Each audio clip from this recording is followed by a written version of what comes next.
नमस्कार बालमित्र मैत्रिणींनो, तुम्ही वाट बघताय ना गोष्टीची, आणि मी पण गोष्टी सांगायची अगदी आतुरच झालेली असते बरं का. मी मंगला वलगावकर. माझं मंगला आजीच्या धमाल गोष्टी नावाचं यूट्यूब चॅनल आहे. तुम्ही त्याच्यावर गोष्टी ऐकता आणि ऐकतही जा. सबस्क्राईब करा, लाईक करा आणि कॉमेंट्स पण करत जा बरं का त्याच्यावर. तर आज जी गोष्ट मी सांगणार आहे ना, त्या गोष्टीचं नाव आहे दैव. काय नाव आहे गोष्टीचं? दैव नाव आहे. आता आपण असं म्हणतो की ज्याच्या दैवात जे असेल तेच मिळतं किंवा तेच घडतं किंवा जेवढं असतं तेवढंच मिळतं, आणि ते खरोखरच अगदी खरं आहे बरं का. तर त्याच्यासाठीची ही गोष्ट आहे. एक किनी भिकारी असतो बरं का. आता तो गरिबी असती ना, कुणी नसतं त्याला, आई वडील नातेवाईक, आणि भीक मागतो. शिक्षण नाही, काही नाही, दारोदार जायचं, भीक मागायची आणि जे मिळेल ते त्याच्यावर राहायचं. असं त्याचं आयुष्य चाललेलं असतं. जवळजवळ त्याचं असं अर्धा आयुष्य जातं. पण एके दिवशी तो विचार करतो, तर त्याला खूप वाईट वाटतं की काय आपलं आयुष्य हे. आपण दरवेळेला दररोज भीक मागतो आणि भीकेतून जे मिळेल त्याच्यावर आपण राहतो.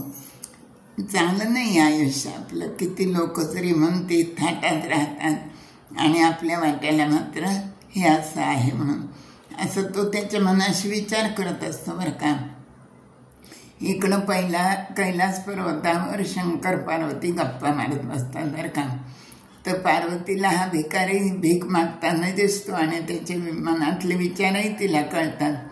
मग ती शंकराला म्हणते की अहो, हा भिकारी इतका दुःखी कष्टी आहे, तर तुम्ही त्याला का नाही देत म्हणे. तुम्ही द्याल ना काहीतरी त्याला आणि त्याचं जीवन सुखी करा. तर शंकर म्हणतात, अगं त्याच्या दैवातच नाही आहे ते, तर मी तरी काय करणार म्हणे. पण पार्वती ऐकतच नाही. ती म्हणते अहो, तुम्ही देऊन तर बघा, मग बघू आपण काय होतंय. शंकर पुन्हा तिला सांगतात, अगं त्याच्या दैवातच नाही आहे ते, तर कसं मिळेल. पण पार्वती हट्ट सोडतच नाही. बरं, मग शंकर म्हणतात ठीक आहे, बघ आता मी काय करतो ते म्हणून. तो भिकारी आपल्या रस्त्याने चाललेला असतो आणि शंकर काय करतात, एक 10 मिनिटांच्या अंतरावर सोन्याचा एक मोठा हंडा मोहराने भरून लखलखणारा अगदी ठेवून देतात. आणि हा भिकारी आपला चाललेला असतो आणि त्याच्या मनात हेच विचार चालू असतात की आपण काय भीक मागतो आणि आपलं काय आयुष्य. पण तरी त्याच्या मनात एक विचार असा येतो की ठीक आहे, आपण भीक मागतो, ही जरी खरी गोष्ट आहे, तरी पण आपले हात आहेत, छोटे असतो तर आपण काय केलं असतं. आपले पाय चांगले लंगडे असतो तर आपण काय केलं असतं. किंवा आणखीन काही आपल्या अंगात व्यंग असतं तर आपण काय केलं असतं. निदान आपण चालतो, फिरतो, हिंडतो, घरदार जाऊन भिक्षा तरी मागतो, हे खूपच आहे. शिवाय आपल्याला समजा डोळेच नसते आणि आपण अंधार असतो तर आपण काय केलं असतं, असं त्याच्या मनात विचार येतो बरं का. मग तो काय करतो, आपल्याजवळचं फडकं असतं ते डोळ्याला बांधतो आणि अंधारा कसा चालत असेल त्याची तो प्रॅक्टिस म्हणा किंवा एक कल्पना करायला तो तसं करतो. ते फडकं डोळ्याला बांधतो आणि तसाच हळूहळू अंदाज घेत पुढे जातो. त्याला काही तो सोन्याचा मोहराने भरलेला हंडा दिसत नाही, कारण डोळ्याला फडकं बांधलेलं असतं. त्याची लाथ लागते बरं का त्या हंड्याला.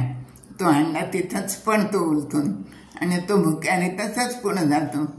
आणि बराच पुढं गेल्यानंतर मग तो आपले डोळे उघडतो आणि नंतर मग परत आपल्या कामाला लागतो.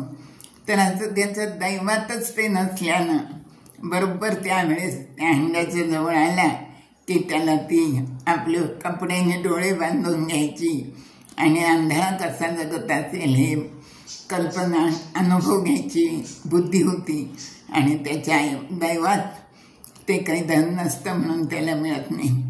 मग शंकर पार्वतीला म्हणतात, बघ मी तुझ्या म्हणण्याप्रमाणे भरपूर दिलं, पण त्याच्या दैवातच नव्हतं, त्याला मी काय करणार. तर हे दैव हे असं बलवत्तर कारण आहे माणसाच्या आयुष्यात. माणसाने दैववादी कधीच असू नये, पण दैव हे 5वं कारण पण आहेच आहे, हेही लक्षात ठेवावं. तर असं ही दैव नावाची गोष्ट मी तुम्हाला सांगितली. धन्यवाद.